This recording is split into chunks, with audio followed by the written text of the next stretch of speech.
ancora 6 mesi e torni a casa tua. Resta il fatto che tu sei stato un grande presidente della Repubblica.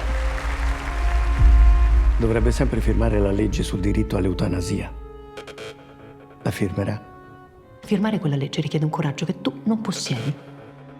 Se non firmo sono un torturatore.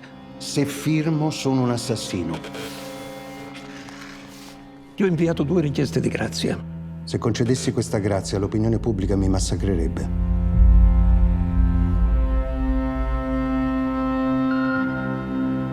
Tu sogni? Mai. Ti piacerebbe? Molto. Il tuo mandato sta per finire, papà. Quando è che prenderai le tue decisioni? La sua funzione politica e sociale è in via di esaurimento. Figli con la testa e il cuore altrove. Il passato, un peso. Il futuro, un vuoto. Certo non le difetta la sincerità. Ma le bugie sono per i curati di campagna. Io sono il Papa. Puoi firmare ora. Ho bisogno di un ulteriore tempo di riflessione. La domanda è una sola, papà.